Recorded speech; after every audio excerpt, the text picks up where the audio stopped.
Welcome in, hip hop heads. My name is Plural Bets, and on this channel, I like to do hip hop album reviews. I take an album, I listen to each song, give a brief breakdown of each one, and then rate them on a scale of 1 to 10.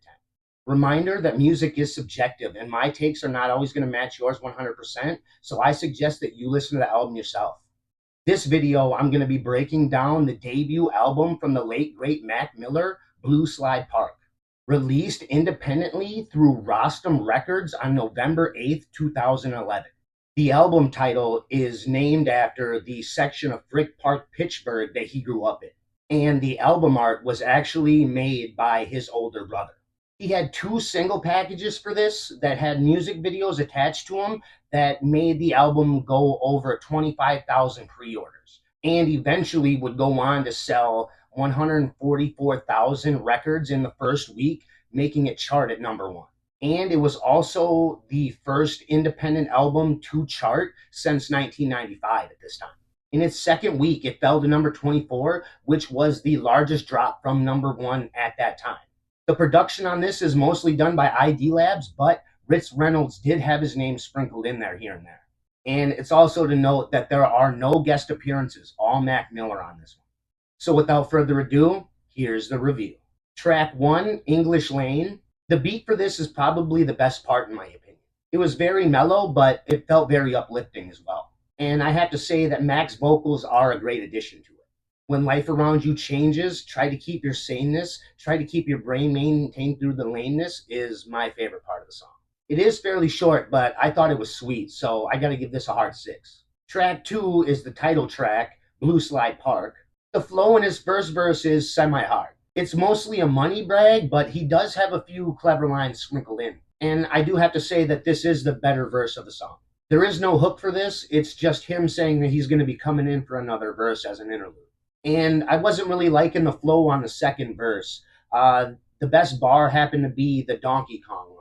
The song is okay, but I'd really say it's only a little bit below average, so I'm going to give it a hard 4. Track 3, Party on Fifth Ave. This has a Marva Whitney sample that has been used in hip-hop multiple times over the years, most notably from DJ Mark and DJ Cool. His first verse was kind of weak in my opinion. It's all flow and no substance. The hook is pretty smooth though, and I gotta give it the best part of the song. The second verse is the better verse, but I really have to say it's only a little bit above average. And then the hook plays twice at the end of the song with a little bit of a bridge that I thought was pretty interesting in between them. I kind of like this one, so I'm gonna give it a hard 7. Track 4, PA Nights. I wasn't really feeling this one to be honest. The beat was a little lackluster in my opinion, and his verses were just money bragging, and I couldn't really get into that. But I do have to say that his second verse is better than the first. But the chorus was actually pretty smooth and is the best part of the song, but it doesn't save it from being a skip. And I'm rating it a soft 2. Track 5, Frick Park Market. This happens to be the first single that he promoted the album with. And the intro is him ordering a sandwich. Anyways, I thought the first verse was kind of whack, to be honest, but the never use a template line was actually pretty smooth. I wasn't really feeling the hook either, but his second verse was okay, and the last few bars of it were actually pretty dope. But overall, as a song, it is kind of trash, so I gotta give it a hard 3. Track 6, Smile Back, is hands down the best song on the album. The hook for this is hard. You were talking shit, but now I'm somebody you would love to be. Super smooth. He is spitting in his first verse, but I do have to say that the second verse is far better. Despite this not being an actual single, it did happen to be the best song and charted the highest at 55, I do believe. And it also happens to be plenty of people's favorite song by Mac. So I wouldn't feel right if I didn't give this anything less than a hard 9, maybe even a perfect 10. Track 7, Under the Weather. The beat for this is a little bit too mellow for my personal taste, but it is pretty smooth. I like the flow that he has in his first verse. My favorite line is the Jewish nose. And I do have to say that the chorus does work well with the beat. I like how personal he gets in his second verse, and it happens to be my favorite verse of the song. And I thought the third verse was kind of whack. He repeats the same line over and over again. Just didn't hit right to me. And it does kind of bring the track down a little bit, but the chorus is actually fairly smooth, so I got to give this a hard 6. Track 8, Of the Soul. In the intro to this, he does say that this is the first song that he actually wrote down in 3 years, and also noting that he can barely read what he wrote down. His first verse was up and down. He did have a few one-liners that were clever, but it was just okay. His hook for this is fairly smooth though, and he does give a nod to De La Soul. And I gotta say, I didn't really like the second verse at all. I just really wasn't feeling it. And then he starts his third verse just snapping, and it happens to be my favorite verse. He does take a little bit of a dip at the end on the flow, but it's still pretty solid, which helps carry the track to another hard six. Before I go any further, I do want to say that I am a proud partner of W Energy. If you're looking to break away from them energy drinks that ain't really good for you to begin with, I have the perfect solution for you in W Energy. It doesn't have any extra fillers or none of that junk that they like to put in, just the essential vitamins and amino acids that your body needs for productive functioning. And it is also made with something called Neurofactor that is clinically proven to increase your BDNF by a possible 143%. It does cost a little bit extra up front at like $39.99 per tub, but it does translate to $1.33 per drink with 30 servings. They do have a starter sampler pack, so you can try them out. That's like 18 bucks. And if you use my code Sioux Street at checkout, that's another 10% off your order. To me, this is a no-brainer. Me personally, Plural Bets and Sioux Street Music put their stamp on W Energy. So go and check them out today. But now, back to the review. Track 9 is called My Team. His first verse was a little weak to me. His flow didn't match up with the beat. I didn't like it. The chorus is okay. I like how the second half of it sets up his second verse to shout out a bunch of his friends. And it does kind of save it from being a skip. So I got to give this a soft 5. Track 10, Up All Night. This is another party song, but to me, it kind of feels pop punkish. He basically takes you through an average night of him partying in both of his verses that I thought were fairly decent. The hook for me is super catchy. Like I said before, it really leans into that early 2000s pop punk feel, but it really was past its prime and on the decline for this type of sound. And it really isn't my type of song personally, but I can see an appeal for it. And it could have been something if he had dropped it maybe a few years earlier. But I got to give this one a hard 5.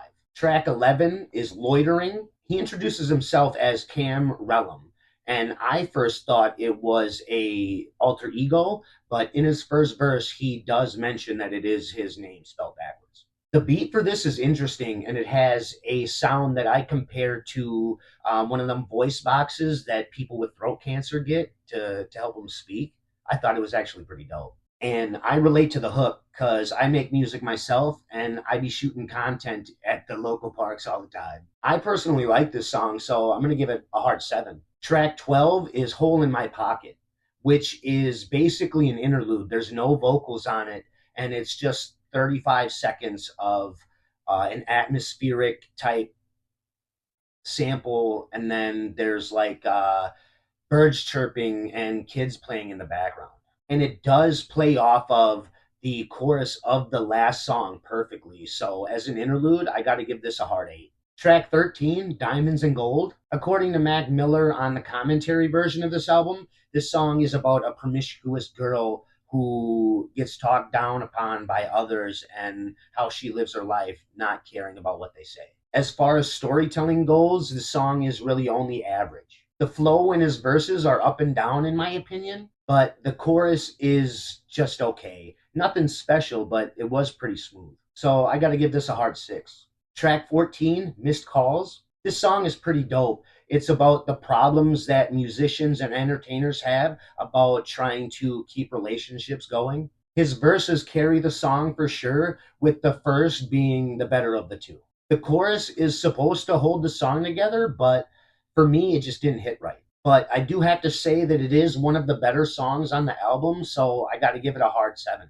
Track 15, Man in the Hat. The beat for this was kind of weak in my opinion. And he starts his verse kind of weak, but I did like the Iran, Pakistan, Iraq bar. That was pretty smooth. And the chorus was a little weak to me too. I wasn't really feeling that either. More of the same in his second verse was just completely lame. I kind of disagree with the statement about making music that is kind of hard to not like. And I got to give it a soft three. For the most part, I really wasn't feeling this project. It does have a couple of songs that stood out, but for the most part, it was a little bit below average for me. The fact that it flopped so hard in week two tells the story of an overhyped album that didn't get certified gold until May of 2018, a few months before his eventual passing. A week after he passed, the album sold an additional 12,000 copies that was able to make it chart again, I think, to number 49. The fact that his music skyrocketed like that after his death is kind of sad to me because he's not seeing any of the profits from his posthumous work. And it kind of pisses me off because I kind of feel like half of the people that have been listening to his music posthumous are the ones that are the haters that he's talking about most of the songs in this album. What is your take on Mac Miller? What happens to be your favorite song from this album? And be sure to smash that like button if you like this video, and then subscribe for more album reviews just like this one. Until next time, friends, peace.